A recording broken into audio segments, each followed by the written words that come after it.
in the other team's house with the history of that series behind it, that's a significant win. And by the way, Alabama led that game 17-0. Only once did a Nick Saban team at Alabama lead Auburn by 17 points or more. So no comparison. Notre Dame had a walk through the park in its last 5 games. Meanwhile, Alabama's crawling on its belly through a minefield. And Miami's close was better than Notre Dame's, but not much. They closed with SMU, number 24 in the FPI, Syracuse, number 100, NC State, number 57, Virginia Tech, number 72, and Pitt, number 37. Again, better than Notre Dame's finishing stretch in terms of degree of difficulty, but not much. And not in the same hemisphere as Alabama's. Oh, but the Alabama offense has really fallen off. What happened to Ty Simpson? I asked it on Twitter on Saturday. One of the great mysteries of this or any other Alabama football season. What has happened to Ty Simpson? Well, a lot of things have happened to Ty Simpson. He's taken a beating physically. His top 2 running backs have been out. Jam Miller and Kevin Riley did not play Saturday. It might have had something to do with Alabama finishing with -3 rushing yards. And, of course, sack totals are figured into that. But Alabama couldn't run the ball very well. But who you play matters, and the defenses of who you play matter. Look at the Final 5 opponents for all of those 3 teams. Look at their scoring defenses, where they rank nationally. Alabama's opponents rank 15, 7, throw out Eastern Illinois, 32, and 11. Look at Notre Dame's Final 5 opponents, where they ranked in scoring defense. 123, 82, 70, 130, and 96. I could gather up 11 people within a football throw of my front door and put up more resistance than some of Notre Dame's Final 5 opponents. I, of course, would play strong safety.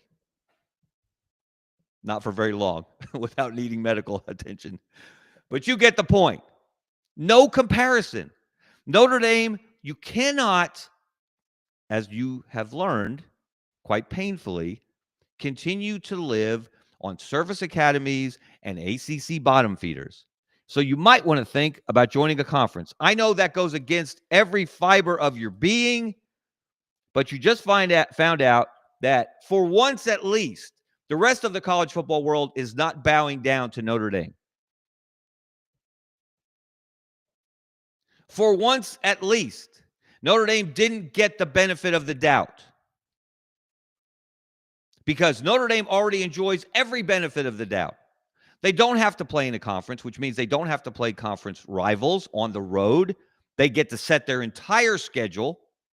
They get to keep every penny that they make when they do get to the college football playoff, as they did a year ago, and they made a great run under Marcus Freeman. Taking nothing away from the team on the field, but the state of affairs, Notre Dame is given the same seat at the table as the entire SEC, the entire Big Ten, the entire ACC, and the entire Big 12. Tell me that's fair. Tell me that's right. And so what did Notre Dame do when it got left out of the playoff? What kind of intestinal fortitude did it show? It decided to take its ball and stay home. Play like a champion today, unless you don't make the playoff and then quit. And contrast what Notre Dame is doing. The Pop-Tarts Bowl, which is the most fun bowl of all, tried to set up a meeting between Notre Dame and BYU, 2 teams that were on the cusp of making the playoff. And BYU, you don't think they're crushed? You don't think they're distraught? They lost 2 games to the same team. Now, again, they weren't close in either game.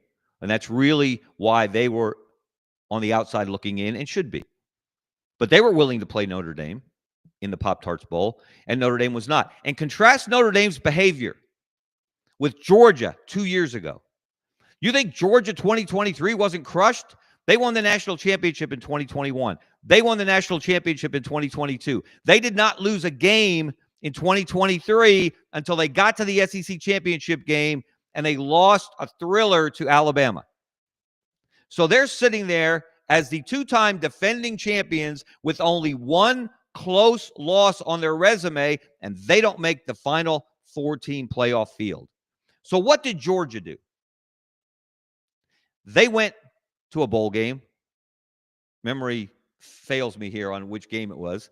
But they played Florida State, which also was excluded from that 2023 field, in large part because it lost its best player. Quarterback Jordan Travis got hurt. Sadly, tragically, wasn't able to play out the rest of the season, and certainly wasn't going to be available for the postseason. And that's why, even though the Seminoles did not lose a game that year, they were excluded from the playoff, the 14 playoff. And remember, we're not comparing apples and apples here. If you want to look back to former or previous playoffs when certain conditions existed then that exist now, and a team did get in or didn't get in, and you want to try to make that comparison, it's not really an apt comparison. But what did Georgia do? An angry, upset, disappointed, defeated Georgia. They went and played Florida State and crushed them and made a statement and showed you everything you needed to know about the culture of Georgia football under Kirby Smart. It's why he's the best coach in the country, and it's why Georgia is the best program in the country and will be until further notice. Meanwhile, Notre Dame, well, that's why Irish eyes are crying. And I couldn't resist. Hat tip to the legendary sports writer Grantland Rice. And if you know anything about the history of Notre Dame football, and I do, I should remind people, especially those of you on Twitter who came at me and accused, again, the old Southern bias, the old Northern arrogance. Look, I was born and raised in Pennsylvania, in Pottsville, Pennsylvania. I'm a proud native of coal country, 90 miles from Philadelphia. I grew up cheering for Notre Dame because I was born and raised Catholic. I still remember my first Holy Communion. One of my grandfathers died the day of my first Holy Communion. One of the happiest and saddest days of my life at a very young age. I used to watch Notre Dame football highlights when every game was not televised on Saturdays. On Sundays, I would watch the highlight show with Lindsey Nelson. And I also cheered for Penn State because, again, Pennsylvania as a native. So I have no inherent built-in bias against Notre Dame. I have warm feelings towards Notre Dame that go way back to my childhood, which makes it all the more disappointing to see how Notre Dame has reacted to this playoff decision. So I couldn't resist in my column today on AL.com, and I don't know if it's been posted yet, but I urge you to check it out. I had to blast back and flash back to one of maybe the greatest lead ever written after a college football game. Back in the 1920s, Notre Dame was a national power. Army was a national power. Notre Dame beats Army, may have been in Yankee Stadium. And Grantland Rice, the legendary sports writer, wrote, again, what may have been the best lead to a column after a college football game ever. I, of course, took the liberty of adjusting it and modernizing it. This is in my column today. Let's look at that full screen, Brandon. Outlined against a blue-gray December vibe, the Four Horsemen declined to ride again. In dramatic lore, they are known as famine, pestilence, destruction, and death. These are only aliases. Their modern names are privilege, arrogance, hubris, and surrender. Hat tip to Grantland Rice, who, of course, took those four names and attached them to the backfield in Notre Dame back in the 20s when they beat Army. Again, one of the greatest nicknames in college football history, one of the greatest leads in college football history, probably one of the greatest teams in college football history. Look, I love the movie Rudy. Who doesn't? And I would suggest that Rudy would be ashamed of what Notre Dame has done. Now, some people say he actually supports their decision. I have not seen any reporting on that. I'm going to stick to my gut after watching that movie and suggest that Rudy is the opposite of a quitter. What the Notre Dame AD, Pete Bavacqua, coach Marcus Freeman, even the president chimed in and said they're not going to go to this bowl game. They're not going to enrich ESPN. They're not going to allow ESPN to make money off the backs of their players because only Notre Dame believes it has the right to make money off the back of its players, I suppose. Okay, enough about teams that will not be in the playoff or will not be in a bowl game. Let's talk about Alabama. And let's talk about the Alabama bump, the infamous Bama bump. I think that phrase came into vogue based on recruiting rankings when it seemed like if a player, a high school player, committed to Alabama, he magically went from a 3-star to a 4-star or a 4-star to a 5-star. There are examples of this over the years, which, of course, angers Auburn fans, LSU fans, Georgia fans, Notre Dame fans, fans across the country, but particularly Auburn fans. And you cannot deny that Alabama has been fortunate. Alabama has gotten the benefit of the doubt more than once. Let's look at some examples. 2011, game of the century. Alabama against LSU. One of the greatest defensive battles I've ever witnessed in person. Ended up 9-6 in overtime. LSU won. No touchdowns scored. Only field goals. Dozens and dozens of future NFL players on the field, especially on the defensive side of the ball. Alabama loses the game in the regular season, and this was during the BCS, of course, when only 2 teams could play for the national championship. So by losing to LSU, Alabama didn't win the SEC West. It didn't play in the SEC championship game. LSU did and won it. But Oklahoma State managed to lose 1 game that same season. And the final BCS rankings, which involved computers, which some of you seem to want to go back to and want to make it strictly computers, I would argue strongly against that. But the final BCS rankings spit out LSU number 1, Alabama number 2. Alabama got a rematch. And Alabama, which walked off the field in Tuscaloosa after the game of the century, convinced that it was the better team, proved it in New Orleans, and embarrassed Les Miles and the Tigers to win that BCS rematch. 2017, this is the one that has Auburn fans most up in arms. Auburn beats Alabama in the Iron Bowl, 26-14. After beating Georgia in the Deep South's oldest rivalry a couple of weeks earlier, 40-17. Now, those games were not exactly parallel. I would argue that Auburn whipped Georgia that year. They lightly spanked Alabama, 26-14. But clearly, Auburn was a better team on both of those Saturdays. But Auburn had the misfortune to go to the SEC championship game and play a rematch with Georgia without its best player, Kerryon Johnson. I think Kerryon tried to play, but he was seriously hurt in the Iron Bowl where he had an unbelievable game. He was the SEC player of the year that year. I think he was. If he wasn't, he should have been. And eerily, Georgia won the rematch 28-7, as they did Saturday against Alabama in the SEC championship game. Same score. So Alabama doesn't win the Iron Bowl. It doesn't go to the SEC championship game, but it does make the playoff, and it does meet Georgia in the national championship game, and 2nd and 26 happens, and Alabama wins the title. And then, of course, in 2023, Alabama needs Gravedigger to beat Auburn and Hugh Freeze. Then Alabama goes and beats Georgia in the SEC championship game, has one. Georgia has one loss. Alabama has one loss, but Alabama beat Georgia head-to-head, so you had to put Alabama in. Alabama jumps unbeaten Florida State, as we said earlier, because Jordan Travis was hurt and you lost your best player, and that is absolutely one of the criteria that the committee is supposed to examine. So Alabama makes the playoff. They lost to Michigan in Nick Saban's last game in the Rose Bowl in the semifinals. And then this year, Alabama loses the SEC championship game by the same score that Auburn lost it in 2017. They don't drop in the final playoff poll, and they're in the playoff, and we'll see if they can take advantage of this opportunity.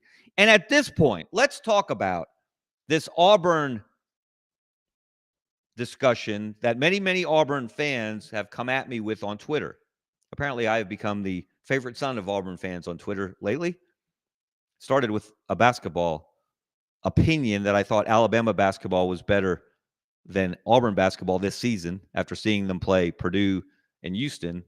Seems like that's been borne out since, but not going to pat myself on the back. However, Auburn fans are incensed. Well, look, they're generally incensed when good things happen to Alabama.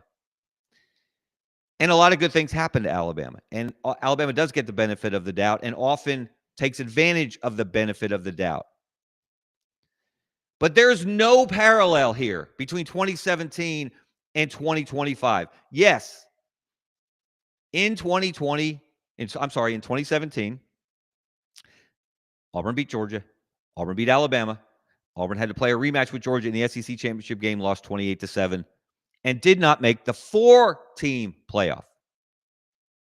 2025, Alabama beats Georgia in the regular season, loses the rematch in the SEC championship game, 28-7, by the same score that Auburn lost to Georgia in 2017. You can't make this stuff up. And Alabama, of course, makes the playoff. Now, there are a number of reasons why this is not a fair parallel.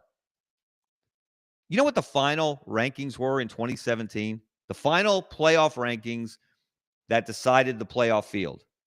Clemson was number 1. They were 12-1 ACC champs. Oklahoma was 12-1. They were Big 12 champs. Georgia was 12-1. They were number 3. Alabama was 11-1. They were number 4. Number 5, Ohio State at 11-2. Number 6, Wisconsin at 12-1. Number 7, Auburn at 10-3. One of these things was not like the others.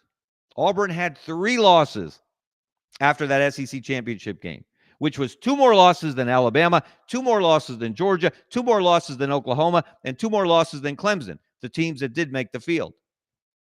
So Auburn didn't really have an argument to make the college football 4-team playoff. I have to keep emphasizing that, in 2017. Whereas Alabama was competing with Miami and Notre Dame to fill out the last 2 at-large spots this year. And BYU, if you like. Miami had 2 losses. Notre Dame had 2 losses. BYU had 2 losses. And Alabama has 3 losses. It's a lot tighter comparison. If Auburn had only had 2 losses after the SEC championship rematch with Georgia in 2017, we would be having a different discussion. We would have had a different discussion then. But that wasn't the case. So Auburn fans, stand down. Be happy with your new coach. And also, well, this is not going to give Auburn fans any solace. But I've been arguing this, and I think it proved to be true, that Auburn win for Alabama was significant.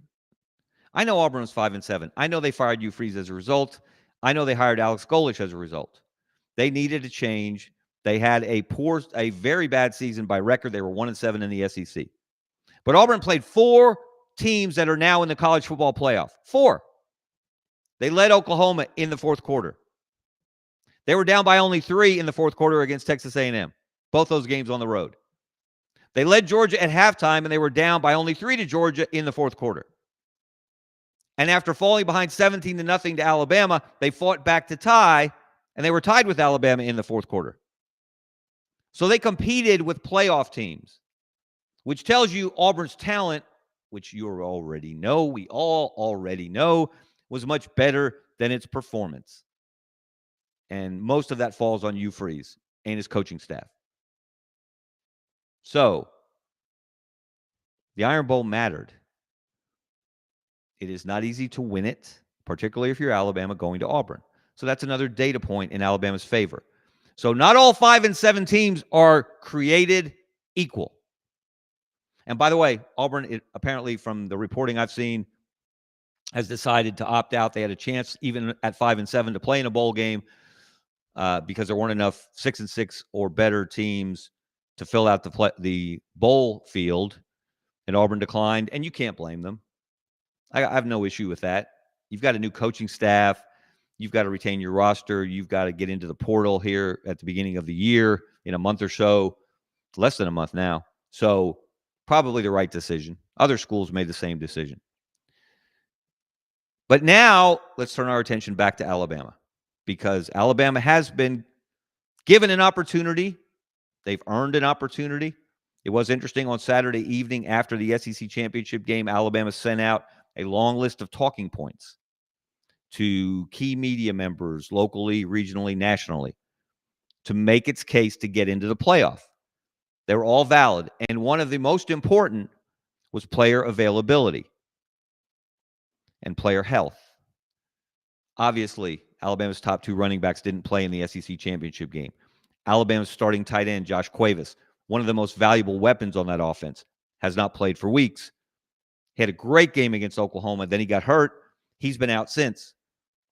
All of these players and many more, offensive linemen who've been banged up, they're expected to be as healthy as they've been in more than a month when they go to Norman, Oklahoma to play that game on Friday night, December 19th.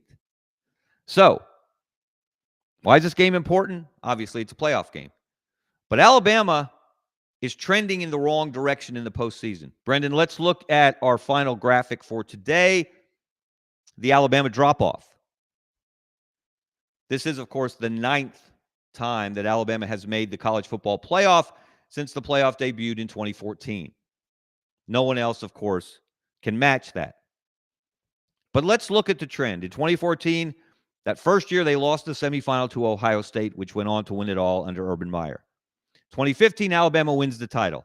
2016, Alabama gets to the championship game, fires Lane Kiffin a week before with good reason, many reasons, none of which appeared in the ESPN documentary polishing Lane Kiffin's image. Alabama gets to that championship game but loses to Clemson. 2017, they get back to the championship game. They win it, 2nd and 26. 2018, they get back to the championship game. They lose it. Clemson smokes them, eventually pulls away. Trevor Lawrence has a great day. 2020, Alabama gets back to the championship game, and this time they win it. They take care of business against Ohio State. It's not close. Devontae Smith was a wizard, his Heisman season.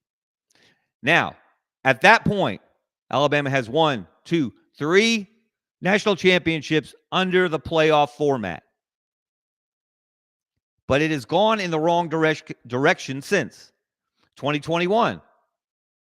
Alabama gets back to the championship game. It got into the playoff in large part because it beat Georgia in the SEC championship game. But in a rematch, shades of this year with the Bulldogs, Georgia got its revenge in Indianapolis in the national championship game, 33-18. Game ended with a pick 6 by the Bulldogs. All right, so 2023, Alabama needs Gravedigger to get into the SEC championship game or help it get into the playoff. It beats Georgia in the SEC championship game. It gets some other breaks, as we detailed earlier, loses the semifinal to Jim Harbaugh and Michigan, which means for the first time since the playoff began, Alabama has lost its last 2 playoff games, the 2021 championship game and the 2023 semifinal. So what is going to happen on December 19th in Norman, Oklahoma? I don't know. It's a little early to make a prediction. We have plenty of time to do that, and we will. But we do know this. Since Oklahoma and Texas joined the SEC, Alabama has played Oklahoma twice, and Oklahoma has defeated Alabama twice. Last year, Oklahoma kept Alabama out of the end zone in a 24-3 victory, and in essence, kept Alabama out of the playoff. That gave Alabama its 3rd loss. And a 3rd loss last year kept Alabama out of the playoff. And yes, I know. Thank you again, all of you, for reminding me. No 3-loss team has ever made the playoff. That is absolutely true. In the long, long history of the 12-team playoff, which is now in its 2nd year, has ever made the playoff with 3 losses. Get used to it. So last year, Oklahoma knocks Alabama out of the playoff and embarrasses Alabama, really. Beats them 24-3. This year, as we've already detailed, very tight game. Alabama looked like the better team for long stretches. Almost a 2-1 advantage in total yards in Tuscaloosa, but 3 turnovers. And Oklahoma took full advantage, and Oklahoma won the game. And really, that's the reason the primary reason Oklahoma is in the playoff. And the primary reason Oklahoma is at number 8 and Alabama is at number 9, and Alabama has to play at Oklahoma. And Brent Venables, the head coach of the Sooners, the defensive wizard, has been a thorn in Alabama's side for years. Going back to his days at Clemson as the defensive coordinator for Dabo Swinney, he was part of those 2 Clemson national championship victories over Alabama. He's now 2-0 against Kalen DeBoer and Alabama in SEC play. But the biggest game they will have played has yet to be played, and that will be December 19th. I can't wait for this playoff. We've got something old. We've got something new with Tulane and James Madison. We've got Indiana at number 1. We've got chaos. We've got controversy, which is what college football is all about. Can we all agree on that at least? Probably not. But hey, can't blame a guy for trying. All right, that's going to do it for us for today. I'm Kevin Scarbinsky, a.k.a. Scarbo. This is Scarbo Knows. Thank you so much for watching on the Sidelines.live network. If you're watching on YouTube, we encourage you to subscribe to the channel. It is Kevin Scarbinsky Scarbo Knows. Or if you're listening on Spotify or Apple Podcasts, wherever you get your podcasts, we appreciate your support. We appreciate your presence showing up and talking about this great sport of college football that we all love when we don't hate it. All right. I'm going to get out of here. Let's hear from our friends at Money Management Services. I hope everyone has a great day. See you. Since 1992, Money Management Services in Birmingham has provided individuals and business owners with trusted, fee-only financial advice. We're more than advisors, we're your financial family.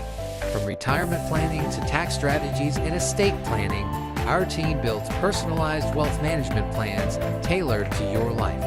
At Money Management Services, we treat you like family, because when you walk through our doors, you become part of ours.